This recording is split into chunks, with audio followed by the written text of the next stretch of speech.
Vous pouvez penser que la vie est si courte qu'il faut s'amuser et faire tout ce qu'on veut. Profiter de tout encore et encore en se faisant plaisir et oubliant Dieu. Et vous croyez que c'est très bien et vous vous sentez satisfait. Mais demandez-vous une chose, est-ce que dans cela je bâtis l'église? Je viens te rappeler que Jésus viendra rechercher seulement l'église, seulement l'église. Je viens te rappeler que tu dois t'engager à gagner toujours plus d'âmes pour bâtir l'église. Jésus-Christ dit, donne-lui ta vie et bâtis l'église. Jesus Christ says, give him a life.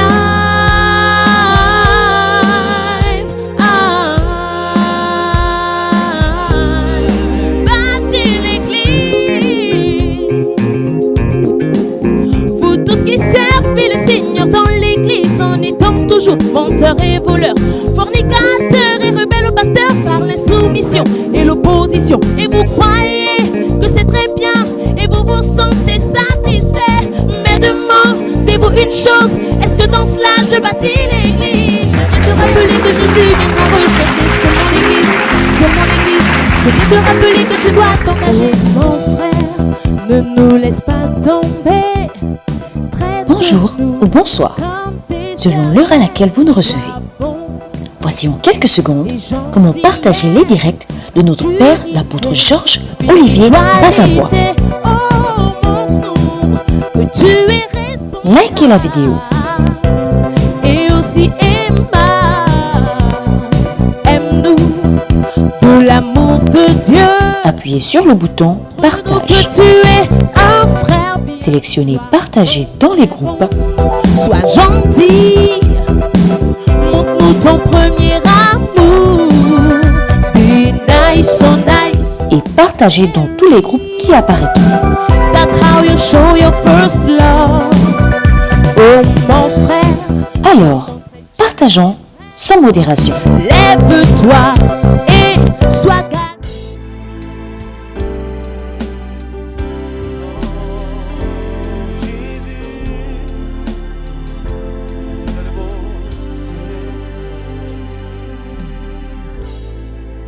Mon seul abri, c'est toi.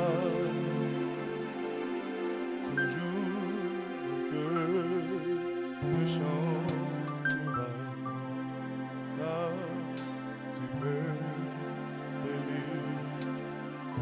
Chaque fois que j'ai peur, je m'appuie sur toi.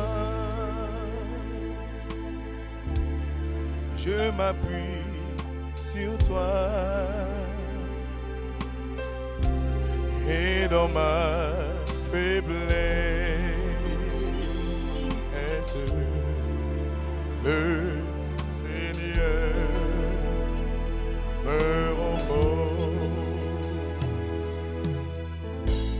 Mon seul abri, c'est toi. Toujours, mon cœur te chantera, car tu me délivres. Chaque fois que j'ai peur, je m'appuie sur toi. Oh, je m'appuie sur toi. Oh, et dans ma faiblesse,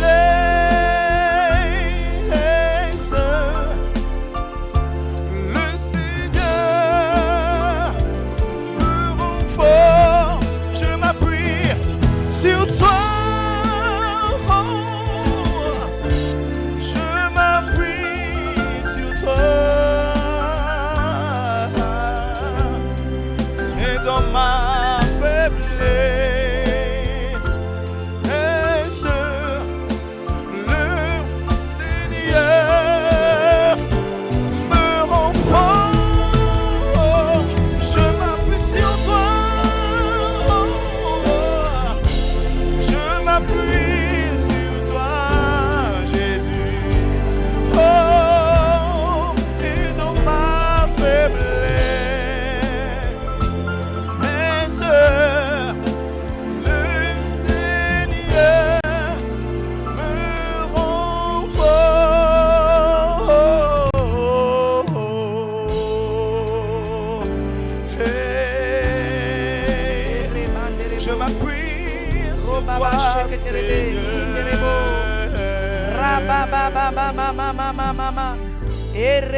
Tu serviras le Seigneur et il te bénira.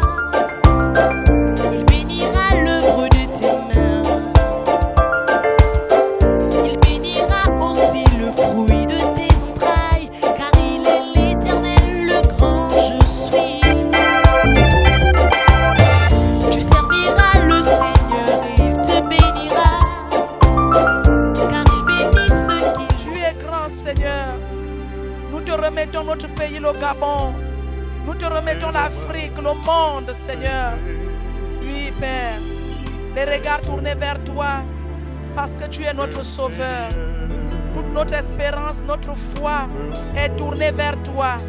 Vers toi qui es le Sauveur de tout le monde, mais aussi le Sauveur de tous les hommes, le Sauveur des croyants, Seigneur. Nous fixons nos regards vers toi, parce que Père, tu es notre forteresse. Tu es le Dieu en qui nous avons cru. Oh Papa, tu es le Dieu de notre espérance. Le Dieu, Seigneur, de notre retraite. Tu es grand, Seigneur. Tu es unique. Tu es le créateur du ciel et de la terre. Tu as tout créé par ta force toute puissante. Ta parole, Seigneur, est vivante. Merci, Seigneur, pour ces moments que nous ne cessons de te dédier, de te recommander. Fortifie le monde, Seigneur. Fortifie, Seigneur. Nous te remettons le personnel de santé. Nous te remettons les scientifiques. Nous te remettons les gouvernants. Seigneur, assiste toutes ces personnes. Parce que, Seigneur, c'est toi qui as donné aux hommes l'autorité, le pouvoir de les diriger. Sois glorifié. Merci, Père, pour le travail accompli par tes serviteurs. Merci, Seigneur, parce que nous savons qu'il ne cesse, Père, de faire ce travail d'édification. Merci, Père, pour tout ce monde qui est dans ta surmain. Sois élevé, sois exalté, sois couronné roi, Seigneur des seigneurs, prince des paix. Au nom de Jésus-Christ de Nazareth. Amen. Nous sommes contents de nous retrouver, voilà, pour notre live. Nous sommes contents de nous retrouver parce que c'est une grâce particulière, une double grâce, la grâce de nous retrouver, de partager ces moments, mais aussi la grâce de vivre, la grâce de respirer. Notre cœur est plein de joie, sachant que dans le monde entier, vous prenez part à l'extension de l'évangile, les missionnaires, les pasteurs, les serviteurs de Dieu. Vous êtes bénis. Nous croyons que nous sommes persuadés et croyons que l'œuvre que notre Seigneur a commencée, il va parachever. Il est fort, il est puissant, il est bon. C'est le Dieu d'amour. Il ne nous abandonnera pas. Merci d'être avec nous et nous vous prions de partager. Partagez, continuez à partager ces moments. Ne pas vous lasser de le faire. Continuez à partager. Parce que ces moments sont importants. Des moments d'enseignement, d'édification. Partageons ces moments. Alors nous continuons avec notre livre Loyauté, déloyauté. Voilà, nous sommes toujours dans loyauté, déloyauté. Nous sommes en train d'aborder plusieurs chapitres de ce livre qui s'affiche sur notre écran. Nous sommes en train d'aborder toujours ce livre, plusieurs chapitres d'ailleurs, et nous sommes dans la suite. Hier, vous nous avez suivis. Voilà, nous sommes toujours à 16h, heure du Gabon, et nous croyons que vous êtes connectés dans le monde entier, dans le monde. Nous saluons encore nos églises de l'intérieur du pays, à Libreville, à l'intérieur, mais aussi à l'extérieur. Merci d'être avec nous. Nous sommes dans notre thème, voilà, général, qui est devenez enfin un chrétien, un vrai chrétien. Devenez enfin un vrai chrétien. Et le sous-thème, c'est simplement les obstacles à la vraie vie chrétienne. Oui, bien-aimés, la vie chrétienne a des obstacles. Pour cela, il est donc important d'aborder ce livre, Loyauté, déloyauté, qui met à découvert des attitudes que nous devons bannir dans notre vie chrétienne, mais aussi des attitudes de loyauté que nous devons aborder, que nous devons intégrer dans notre marche avec le Seigneur. Gloire à Dieu. Je voudrais nous rappeler ce que nous nous sommes dit hier, tout simplement parce que hier nous étions déjà au 4e chapitre, la leçon sur la loyauté. La leçon sur la loyauté, c'est qu'il faut comprendre, retenir et faire. Voilà, c'est-à-dire mettre en pratique. Nous avons vu le premier point qui était simplement la loyauté nécessite une persuasion totale, c'est-à-dire être convaincu du ministère dans lequel le Seigneur t'a appelé. D'abord, être convaincu de Jésus-Christ, du Seigneur Jésus-Christ, être convaincu que c'est lui, voilà, qui t'a convaincu d'être dans ce ministère, parce que la Bible nous dit que nul ne vient au Fils si ce n'est le Père qui l'attire. Donc, si tu es dans une famille chrétienne, c'est la volonté de Dieu. Dieu a bien voulu, voilà, par sa grâce, t'intégrer dans la grande famille VLR et aussi dans la grande famille chrétienne dans laquelle tu es, parce que je m'adresse au monde. Gloire à Dieu. Pour cela, nous devons être donc convaincus de notre ministère, de notre Église, de notre responsable spirituel. Nous devons être convaincus de lui. Parce que pour être fidèle, pour être loyal, si nous ne sommes pas convaincus, nous ne pouvons pas être fidèles et loyaux. Pourquoi? Parce qu'à un moment donné de la vie du ministère, à un moment donné, il arrive que nous soyons nous-mêmes accusés ou encore, voilà, les leaders spirituels seront accusés. Ou encore ton frère, ta soeur sera accusé. Donc nous devons être convaincus les uns des autres. Nous devons être convaincus les uns des autres. Avec un amour, voilà, avec une charité pleine dans notre cœur pour cette grande marche avec le Seigneur. Lorsque les accusations, les tests, les épreuves arriveront, si ces épreuves, ces tests, ces accusations ne trouvent pas un cœur convaincu, voilà, nous allons être des traîtres. Nous allons, voilà, nous trahir les uns les autres parce que le Seigneur nous l'a dit. Il nous a dit qu'ils se trahiront les uns les autres. Alors, nous sommes en train de continuer donc notre pensée, notre thématique, notre livre sur, voilà, la leçon maintenant que nous avons abordée qui était la leçon sur la loyauté. Sur la loyauté, nous avons pris le chapitre 1, nous avons pris le chapitre 2, nous nous sommes arrêtés au chapitre 2. Et le chapitre 2, c'est-à-dire la loyauté doit aller à l'autorité supérieure. La loyauté doit aller à l'autorité supérieure, nous avons abordé et nous sommes en train de finir, voilà, cette deuxième leçon. Nous allons finir cette deuxième leçon. Nous nous rappelons simplement que nous avons dit que lorsque la loyauté s'adresse à l'autorité supérieure, nous allons prendre un exemple. Par exemple, le pasteur d'une branche, le responsable d'une famille de croissance, le responsable d'un groupe de personnes, fait des choses contraires à la vision générale, aux objectifs que nous avons arrêtés. Voilà, dans notre église, dans notre ministère, notre loyauté doit aller à l'autorité supérieure. Nous devons tout de suite, voilà, nous tourner vers l'autorité supérieure. Alors, l'apôtre Paul a dit dans le livre d'1 Corinthiens 1:11, verset 1, que soyez mes imitateurs comme je le suis de Christ. Pour cela, nous devons toujours, voilà, être loyal à l'autorité supérieure. Parce que l'autorité supérieure ne peut pas se renier lui-même. Jésus-Christ ne peut pas se renier lui-même. Le créateur de l'univers ne peut pas se renier lui-même. Jésus-Christ avait tourné sa loyauté envers son Père. Tout ce qu'il disait venait de son Père. Il n'ajoutait rien, il ne retranchait rien.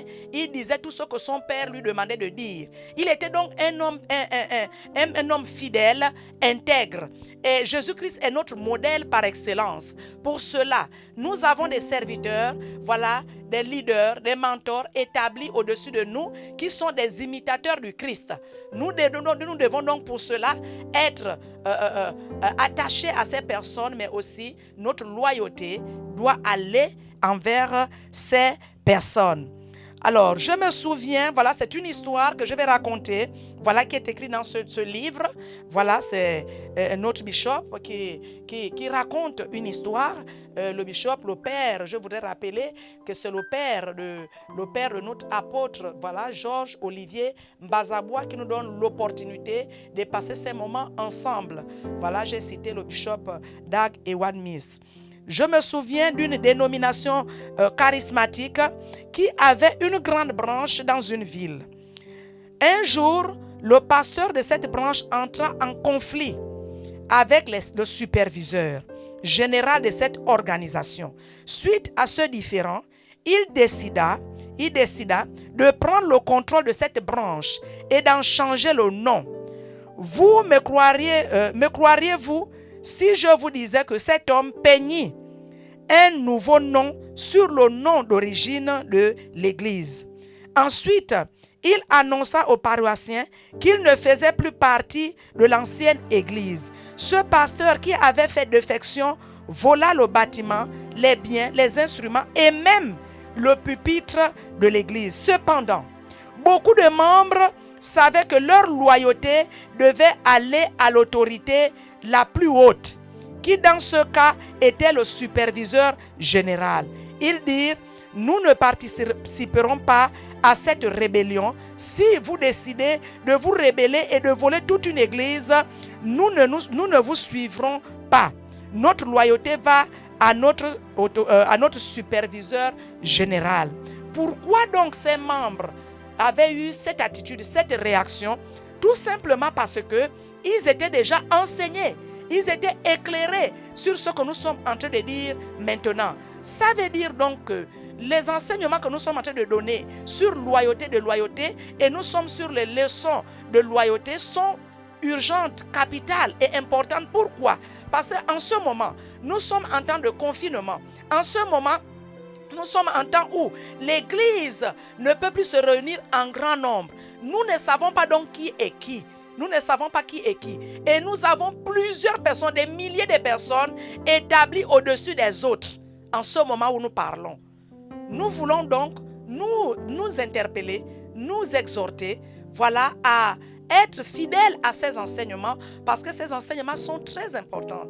Ces enseignements sont très importants. C'est des enseignements vraiment importants pour nous-mêmes, pour nous sauver nous-mêmes, mais aussi pour sauver ceux qui nous écoutent. Gloire à Dieu. Alors, en ce temps, je voudrais nous rappeler que nous sommes en temps de confinement en rapport avec la grande pandémie, voilà, qui frappe le monde entier. Nous devons donc être sages. Pourquoi?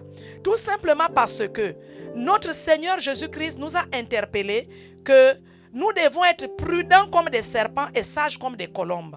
Il y a des mesures qui ont été prises par nos gouvernants, par nos autorités.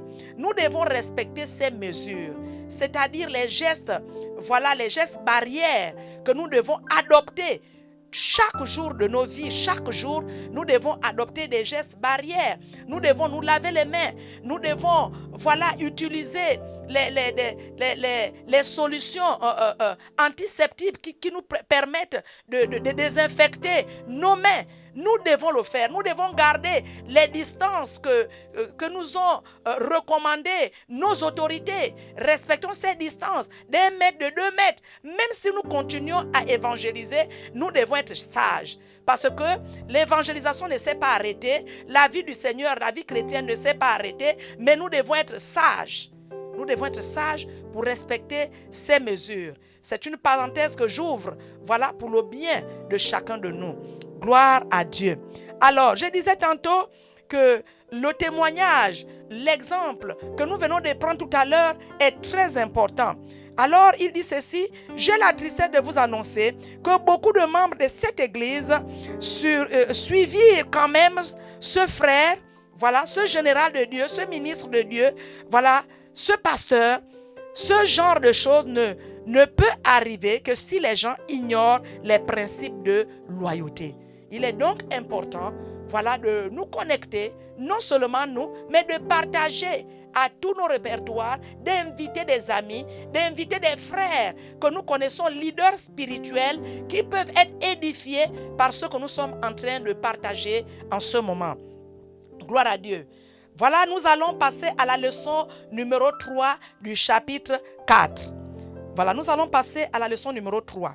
Une personne loyale ne tarde pas, voilà, ne garde pas des informations pour elle. Lorsqu'on est loyal, on ne garde pas des informations. Nous devons tout dire à notre responsable, à l'autorité supérieure ou à l'autorité établie en ce moment au-dessus de nous. Nous devons tout dire. Une personne loyale s'ouvre à son supérieur à propos de tout.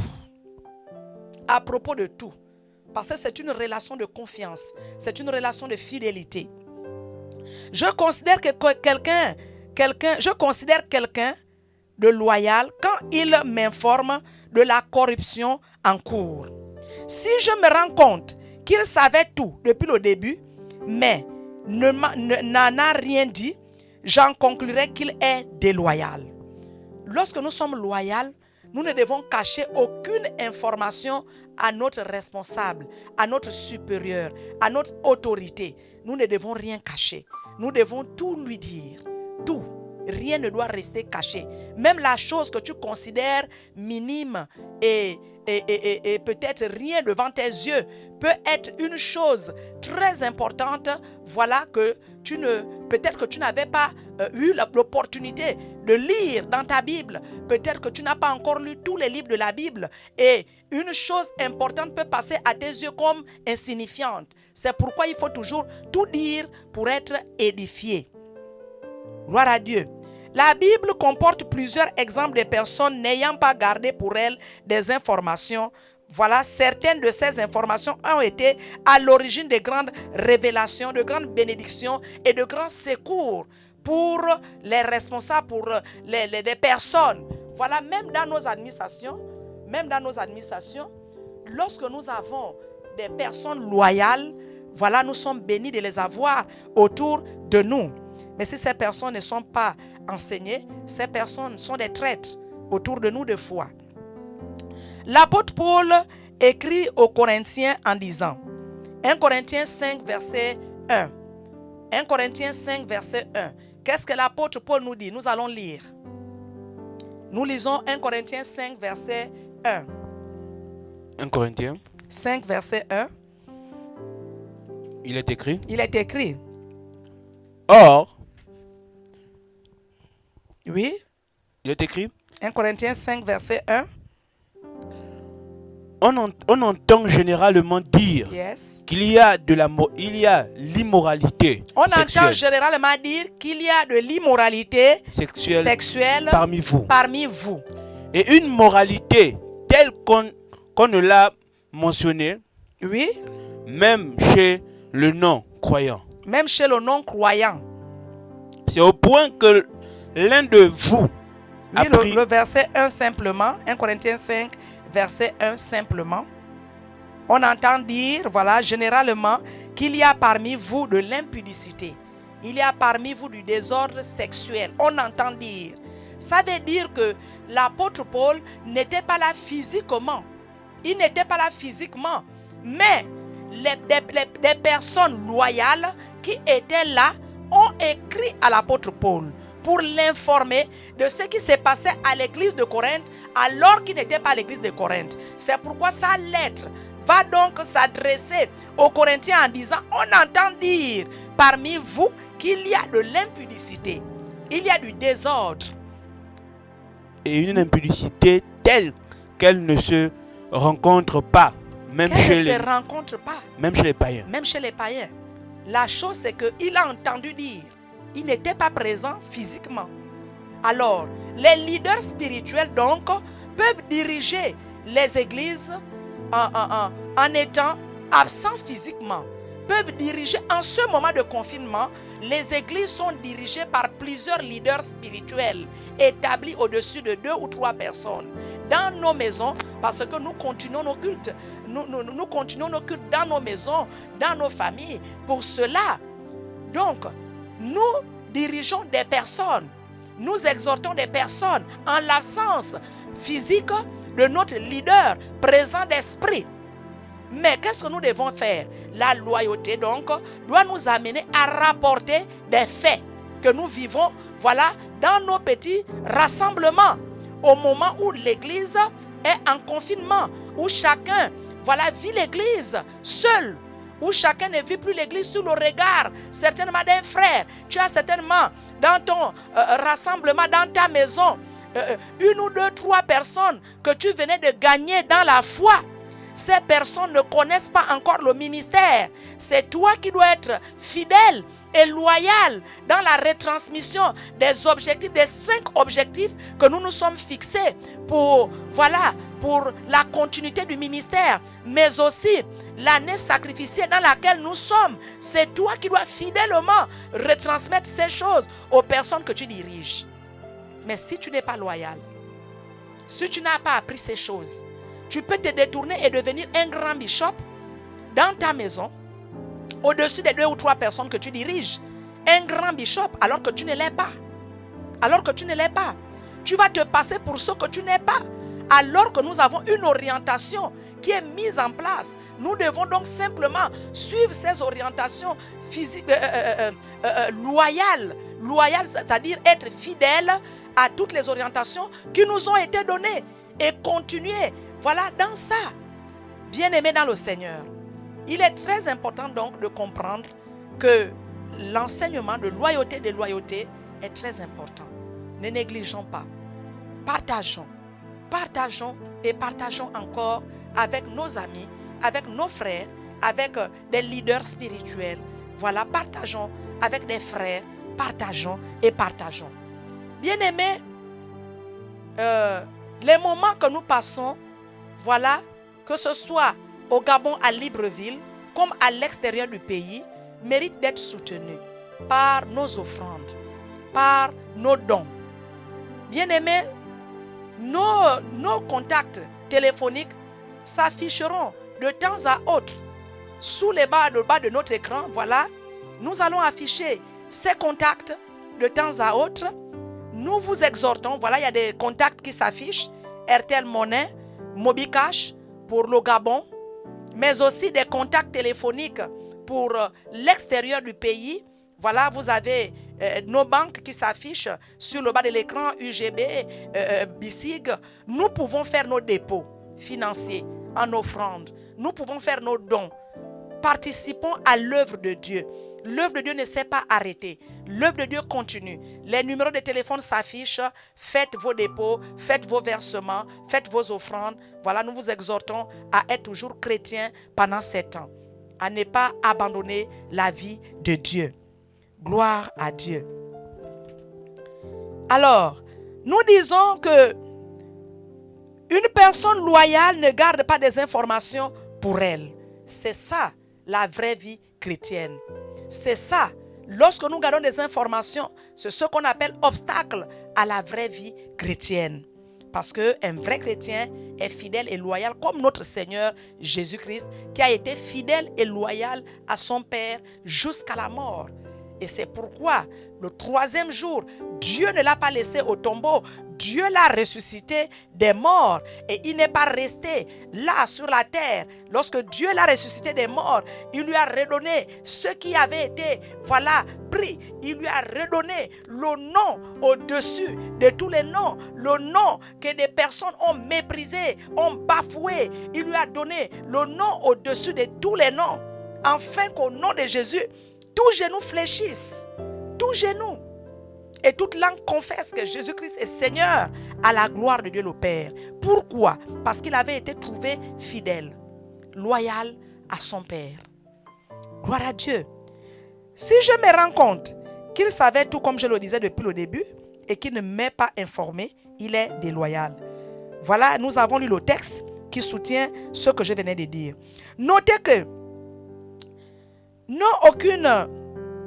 Paul n'eut aucune parole de connaissance sur l'étendue de l'immoralité dans l'Église. C'est quelqu'un qui lui avait parlé. Une structure bonne et loyale fonctionne avec des gens fidèles. en ce moment, établi sur 2 ou 3 personnes, en ce moment, petite église dans ta maison, sois fidèle, sois loyal. Si quelqu'un n'avait pas, sois fidèle avec des gens fidèles qui informent au chef de tout ce qui ne va pas, qui informe au leader, qui informe à son responsable spirituel de tout ce qui ne va pas. Si quelqu'un n'avait pas parlé de ce péché, nous n'aurions pas reçu les enseignements contenus dans 1 Corinthiens 5. Parce que beaucoup de personnes disent, poussé par le Saint-Esprit. C'est poussé par le Saint-Esprit. Oui, mais c'est poussé par le Saint-Esprit que les hommes parlent de la part de Dieu.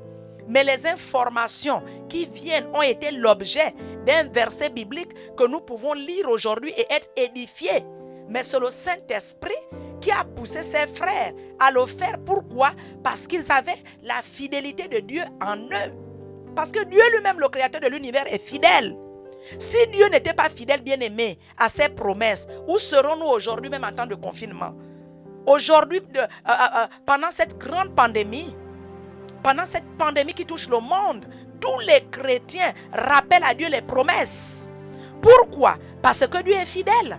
Si Dieu n'était pas fidèle, on ne devait jamais rappeler à Dieu les promesses. Si Dieu était déloyal, où serons-nous aujourd'hui? Où serons-nous aujourd'hui?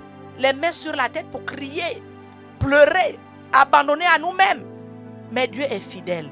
C'est pourquoi nous pouvons rappeler à Dieu que 1000 tombent à mon côté, 10 000 à ma droite, Seigneur, je ne serai pas atteint. Je ne serai pas atteint.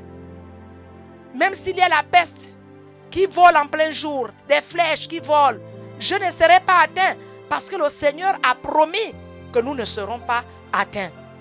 Et le Seigneur est fidèle. La Bible nous dit qu'il veille sur sa parole pour l'exécuter. Toi aussi, tu as pris des engagements.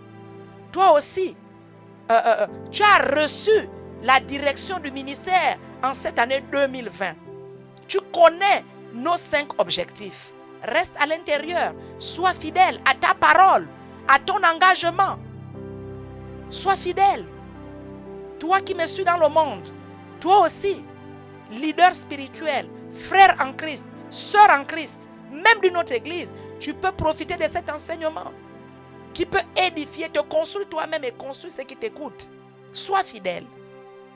La fidélité paye dans le temps. La fidélité paye dans le temps. C'est dans le temps que Jésus a été souverainement élevé. A-t-il souffert? Oui. S'est-il sacrifié? Oui. Mais dans le temps, Dieu a payé tout ce qu'il a vécu.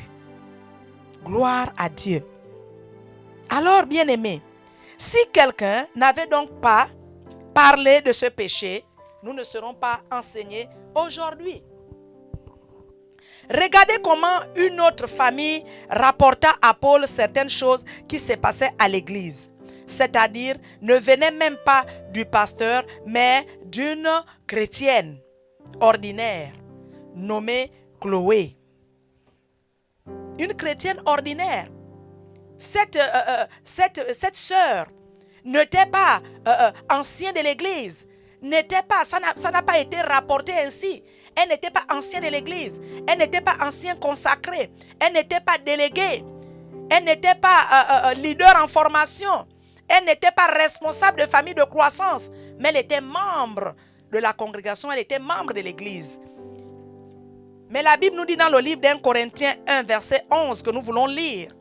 1 Corinthiens 1, verset 11. Qu'est-ce que la Bible nous dit? Il est écrit. Il est écrit. Car mes frères, j'ai appris à votre sujet, par les gens de Chloé, qu'il y a des disputes, au milieu de vous. Voilà. Il a appris par des gens. Il n'a pas appris par un pasteur, par un ancien, par un délégué. Donc même toi, frère, toi qui es arrivé et qui me suis, toi aussi, tu peux commencer à faire de l'enseignement de loyauté. Voilà ton enseignement, ton histoire. Commence à bâtir, à construire ton histoire avec Dieu. Parce que Dieu est un Dieu de fidélité, est un Dieu de loyauté. Pour écrire ton nom pour que ton nom soit inscrit et que ton nom soit connu et entendu, la fidélité est une grande vertu. La fidélité, la loyauté. Et tu laisseras ton nom dans ce monde. Parce que les gens en parleront toujours. Je vous assure, lorsqu'on parle de toi en mal, c'est vraiment une mauvaise chose. Non seulement pour toi, mais aussi pour ta progéniture. C'est une mauvaise chose. Parce que ceux qui ont fait du mal le font non seulement à eux-mêmes, mais aussi à leurs enfants. Si eux-mêmes ne payent pas, les enfants payeront. Lorsque nous regardons dans la Bible, nous voyons David, grand ami à Jonathan. Jonathan a aimé David comme son âme, le roi David. Mais lorsque Jonathan a été tué, lorsque Jonathan est mort, alors que le roi David voulait faire du bien à la maison de Jonathan, il a pensé à un de ses filles, il a cherché la progéniture, la descendance de Jonathan. Pourquoi? Parce que Jonathan était loyal, il a été fidèle à David. Que seront tes enfants demain si tu es déloyal, si tu es infidèle? Que deviendront ta famille demain? Je vous dis, ces enseignements sont très importants. Construis ta foi, bâtis ta foi avec Dieu dans la loyauté. Oui, de tels rapports contribuent à l'édification de l'Église. Il y a une différence entre un rapport pieux fait aux autorités compétentes et un commérage calomnieux. On ne vous parle pas de faire des commérages pour détruire la vie des autres. Là, on nous parle, voilà, des disputes. Ça, ce n'est pas le commérage. Tu as entendu, tu as vu. Non, ce n'est pas ça. C'est dire, apporter un rapport spirituel, un rapport qui bâtit l'église. Que, dans l'église, les gens se disputent. Ils sont divisés entre eux. Ce n'est pas normal parce que la Bible nous dit d'avoir un même cœur, un même sentiment, une même pensée. De ne pas avoir des disputes entre nous. L'apôtre Paul nous exhorte à ne pas nous mordre les uns les autres. C'est ce que l'apôtre Paul nous dit. Ne pas nous mordre les uns les autres. Bien-aimés dans le Seigneur, il est donc très important de comprendre que un rapport pieux est nécessaire aux autorités compétentes. Le rapport pieux. Nous devons faire ces rapports. Le rapport sur l'impudicité est un très bon rapport. Lorsqu'un frère ou une sœur commet l'impudicité dans l'église, non seulement elle porte atteinte à son propre corps, mais aussi au corps de Christ. Parce qu'à un moment, si ça se répète, on peut nuire à la vie chrétienne des sœurs ou des frères. Lorsqu'un frère commet l'impudicité dans l'église et que des frères ou des sœurs, par exemple, quittent l'église à cause d'une impudicité, est-ce que ce n'est pas la destruction du corps de Christ? Si, c'est la destruction du corps de Christ. Nous devons donc rapporter ces choses aux leaders spirituels pour dire que voilà, gloire à Dieu dans le veilleur en ce moment. Nous croyons que cet enseignement nous bâtit. Nous croyons que nous sommes des enfants loyaux, que nous rapportons ces choses à nos leaders spirituels afin de corriger. Si parmi nous un frère est voleur, nous devons le rapporter. Il vole, il ment, il est impudique, il fume encore, il boit. Mais ces attitudes peuvent détruire l'église. Il critique l'autre, il murmure contre l'autre, des commérages contre l'autre. Il porte atteinte à l'intégrité de l'autre. Nous devons rapporter ces choses parce que ces choses ne sont pas bibliques. Ces choses visent à détruire la communion fraternelle, l'union des saints. Bien-aimé, donc ne te dis pas, peut-être qu'en ce moment tu as une information, tu dis, quand je vais dire, on va dire que c'est moi. Non, ce n'est pas une bonne attitude. C'est une attitude de déloyauté. C'est une attitude de déloyauté. Là, quand on nous rapporte ces choses, on nous a cité les gens de Chloé. Même si on n'a pas cité directement le nom de la personne qui a rapporté, mais on nous a dit les gens de Chloé. On nous a dit, j'ai entendu dire. Donc nous devons dire ces choses. Très important. Alors, on nous raconte une histoire. La fiancée, du pasteur avait un autre petit ami. Je me souviens d'un frère, d'un ministre de Dieu, d'un serviteur de Dieu qui avait demandé une jeune fille en mariage et avait commencé à la fréquenter. À son insu, cette fille, bien qu'étant un membre régulier de l'église, avait un autre petit ami incroyant. Ce ministre ignorait ce qu'il avait à faire. Il ignorait ça. Alors qu'il avait déjà demandé la main à la sœur, il ignorait que la sœur avait une autre relation avec un incroyant à l'extérieur. Parce que lorsqu'on demande la main à une sœur, les autorités spirituelles sont déjà informées. Ça veut dire que la sœur savait bien que même si toute l'église n'était pas déjà informée, les autorités étaient informées déjà. Et deux fois, lorsque nous sommes déjà fiancés, l'église est déjà informée. Les frères et sœurs sont déjà informés. Regardez-moi une erreur comme ça. Regardez une erreur comme ça. Elle a déjà la grâce d'avoir la demande d'un frère chrétien. Parce que c'est une grâce d'avoir un vrai chrétien. Parce que plusieurs ne sont plus des vrais chrétiens. Mais la grâce d'avoir un vrai chrétien qui te demande la main, tu pars encore vers un fils du diable. C'est grave. Alors, il se trouva qu'il y avait un autre membre de l'église qui travaillait dans le même quartier que cette fille. Il est beau et doux pour des frères de demeurer ensemble. C'est là que Dieu envoie la bénédiction. Mais cette bénédiction, quand tu l'attends, mais c'est aussi cette loyauté-là. C'est une bénédiction que de venir avertir à un frère que fais attention ou à une soeur que fais attention à ce frère. Il y a une soeur qui m'avait rapporté une histoire comme ça. Dans une église dont je tiens le nom. Un frère l'avait demandé en mariage. Mais à chaque fois qu'elle priait, elle sentait qu'elle n'avait pas la paix dans son cœur. Elle n'avait pas la paix dans son cœur. Mais Dieu a fait grâce que quelqu'un vienne lui dire que non, mais ce frère-là qui t'a demandé en mariage viole tous les jours sa propre fille. Il fait des rapports avec son enfant. Il lui est arrivé de rêver même que le frère était toujours dans la boue. Elle se demandait, mais pourquoi il est toujours dans la boue? Elle s'est posé des questions. Je ne te dis pas que tous les rêves que tu vas faire maintenant en rapport avec tes frères sont vrais. Parce que la Bible dit que les rêves naissent de la multitude des pensées. Donc n'intègre aucune mauvaise pensée dans ton cœur pour ton frère. Tu vas toujours mal rêver de ton frère ou de ta soeur. Parce que tu as déjà des mauvais sentiments au préalable.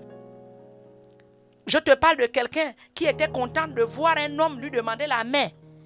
Et qui s'attendait à son mariage. Mais qui n'avait pas la paix dans son cœur. Et qui avait rêvé. Et lorsqu'on lui a rapporté ça, elle a compris pourquoi elle n'avait pas la paix. Et comment il est beau et doux pour les frères de demeurer ensemble. Elle a été donc sauvée. Pourquoi? Parce qu'il y avait la communion des frères. Et un frère, une soeur loyale lui a rapporté ces faits qui ont tout de suite arrêté cette relation. Bien-aimés, la loyauté, nous devons l'intégrer dans notre vie spirituelle, dans notre vie chrétienne. La loyauté est très importante. Pendant que le monde se trahit en ce moment, pendant que le monde s'accuse en ce moment, nous devons être unis dans le Seigneur. Nous devons être unis. Alors, on nous dit que cette jeune fille, au bout d'un certain temps, cette sœur pensa, cette jeune fille se prépare à épouser un de nos pasteurs. Mais je vois qu'elle a un petit ami incroyant à côté. Elle mène une double vie. Elle vendit la mèche. On nous rapporte que cette sœur prit son courage à deux mains. Je t'exhorte à prendre courage. Prends courage. Si tu es sûr de l'information, si tu as les preuves de l'information, rapporte. Viens dire. Ce n'est pas du commérage. Tu sauves quelqu'un. Pourquoi pas cette sœur, si Dieu le veut? Peut-être qu'elle peut être sauvée, mais au moins la relation sera cassée pour amener cette fille à être une vraie sœur en Christ. Elle vendit la mèche. Les autres pasteurs furent horrifiés, mais reconnaissants envers cette sœur loyale. Reconnaissants envers cette sœur loyale.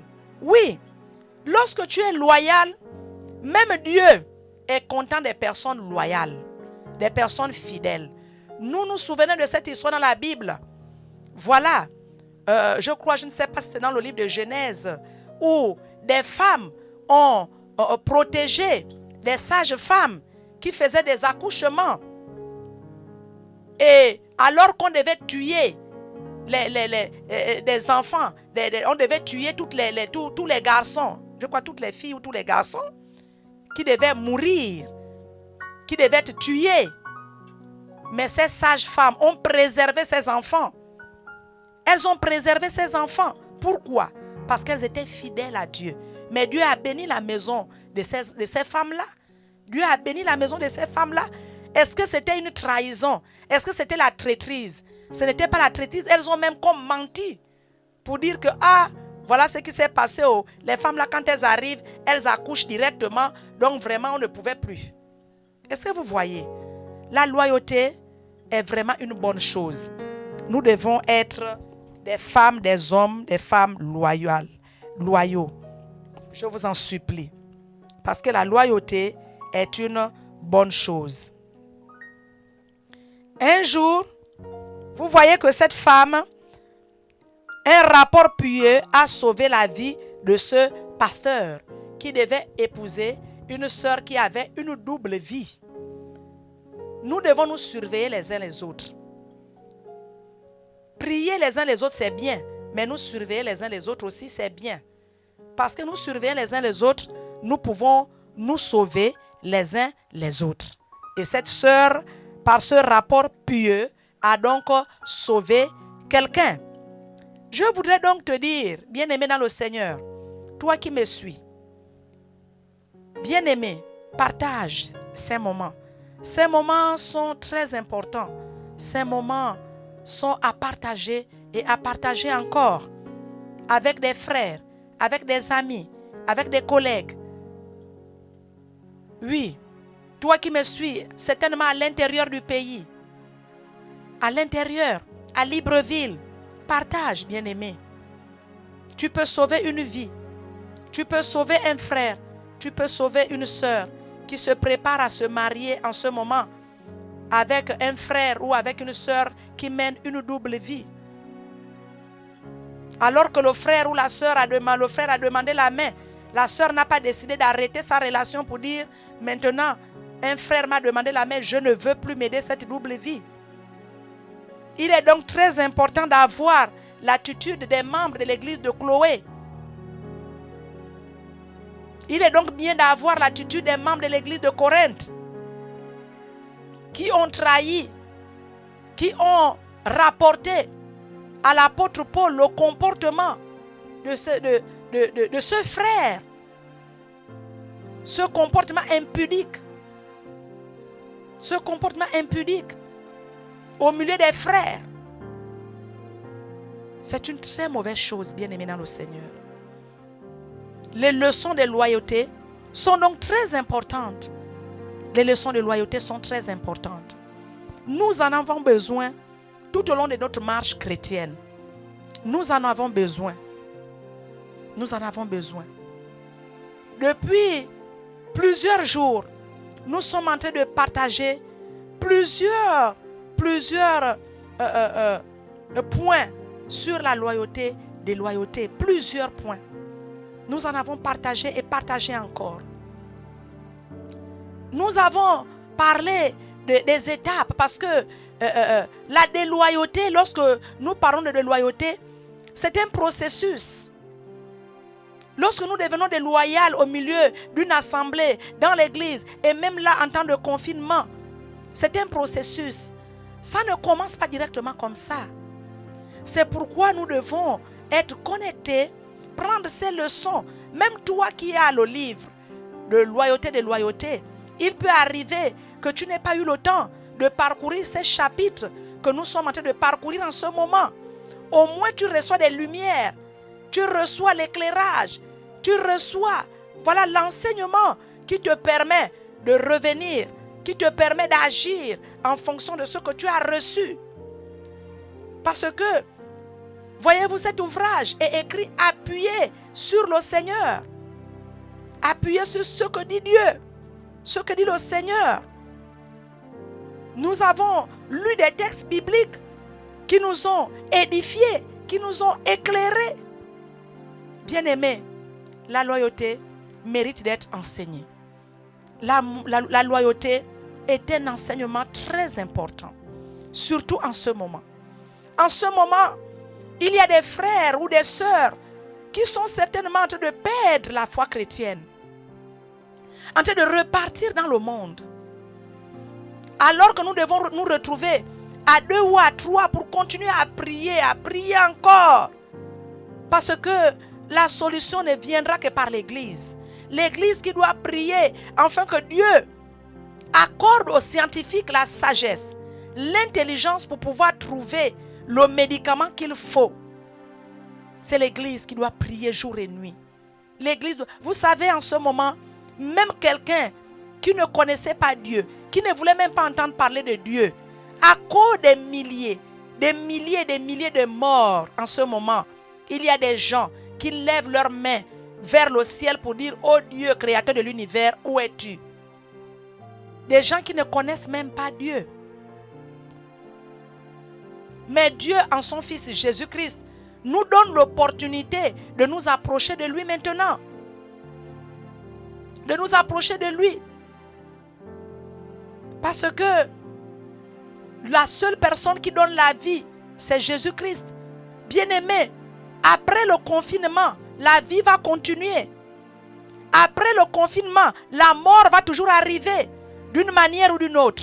Après coronavirus, la mort sera là, par le diabète, par l'hypertension, par les accidents. Il y aura toujours la mort. Mais où iras-tu à la fin de tes jours sur la terre? Où iras-tu, bien-aimé?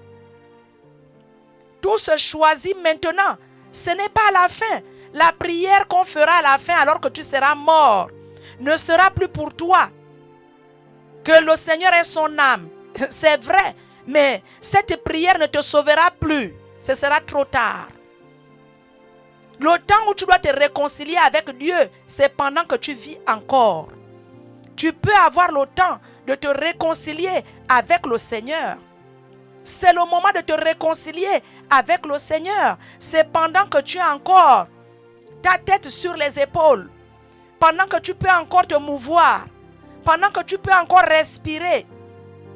Même malade, réconcilie-toi avec le Seigneur. Même pendant le temps de ta réconciliation, Dieu est le Dieu des miracles. Il te touche pendant cette maladie et te donne la vie. Non seulement la vie physique, mais aussi la vie éternelle. Que sert-il à un homme de gagner le monde s'il perd son âme? Toi qui nous suis, toi qui nous regardes, toi haute personnalité du monde entier. Pendant ce temps, avec le coronavirus, tu as compris que même ton argent ne peut pas te sauver. Même l'argent en ce moment ne peut pas sauver. C'est le seul maintenant vers qui nous avons tourné nos regards au moment où les chercheurs sont dépassés, ont des problèmes maintenant à trouver l'antidote. Nous prions notre Dieu pour qu'il donne la sagesse, l'intelligence pour pouvoir trouver. Mais toi, l'argent te fera quoi? C'est le moment de te tourner vers le Créateur de l'univers et donner ta vie à Jésus-Christ de Nazareth. À donner ta vie à Jésus-Christ de Nazareth. Certainement, on prie dans ta maison et toi, tu t'en fous des prières que les gens émettent dans ta maison. C'est le moment de te rapprocher et d'entendre la voix de Dieu.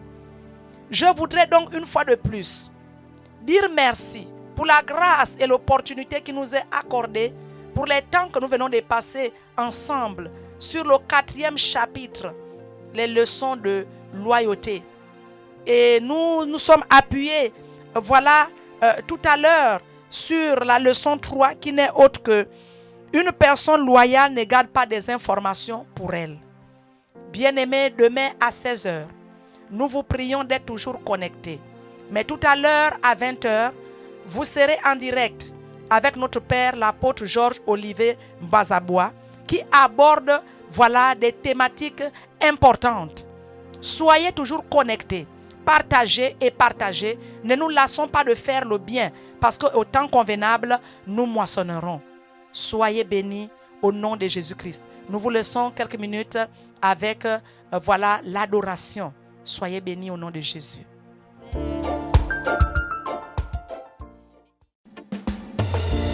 serviras le Seigneur et il te bénira. Il bénira l'œuvre de tes mains. Il bénira aussi le fruit de tes entrailles, car il est l'Éternel, le grand je suis. Tu serviras le Seigneur et il te bénira. Est le Seigneur, tout mon cœur pour chanter Dieu. Magnifique est le Seigneur. Alléluia, Alléluia. Tu es le Dieu de mon espérance. En toi j'ai mis ma confiance. Et tu as changé ma vie. Alléluia, Alléluia. Magnifique, magnifique est le Seigneur. Tout mon cœur pour chanter Dieu. Magnifique est le Seigneur. Alléluia, Alléluia. Tout puissant, honneur et gloire reviennent au Dieu trois fois saint, aujourd'hui et à jamais. Alléluia, Alléluia. Magnifique, magnifique est le Seigneur. Tout mon cœur pour chanter Dieu. Oh, magnifique est le Seigneur. Alléluia, Alléluia. Oh, Alléluia, Alléluia, Alléluia. Alléluia, Alléluia. Alléluia, Alléluia. Alléluia, Alléluia. Alléluia, Alléluia, Alléluia. Oh, Alléluia, Alléluia. Alléluia, Alléluia. Oh, Alléluia, Alléluia. Change toutes tes habitudes, ne sois pas malhonnête, sois généreux envers tous, bénis-les sans te gêner. Oh mon frère, ne nous laisse pas tomber. Bonjour ou bonsoir, selon l'heure à laquelle vous nous recevez. Voici en quelques secondes comment partager les directs de notre Père, l'apôtre Georges Olivier Bazabois. Likez la vidéo. Et aussi aime-nous de l'amour de Dieu. Appuyez sur le bouton Partage. Que tu es un frère. Sélectionnez Partager dans les groupes. Sois gentil. Montre-nous ton premier amour. Be nice, so nice. Et partagez dans tous les groupes qui apparaîtront. That's how you show your first love. Oh mon frère. Alors, partageons sans modération. Lève-toi et sois galant. Change tout. Et toujours plus tard pour bâtir l'église. Vous pouvez penser que la vie est si courte qu'il faut s'amuser et faire tout ce qu'on veut. Profiter de tout encore et encore en se faisant plaisir et oubliant Dieu. Et vous croyez que c'est très bien et vous vous sentez satisfait. Mais demandez-vous une chose, est-ce que dans cela je bâtis l'église? Je viens te rappeler que Jésus viendra rechercher seulement l'église, seulement l'église. Je viens te rappeler que tu dois t'engager à gagner toujours plus d'âmes pour bâtir l'église. Jésus-Christ dit, donne-lui ta vie et bâtis l'église. Jesus Christ says, give him a life.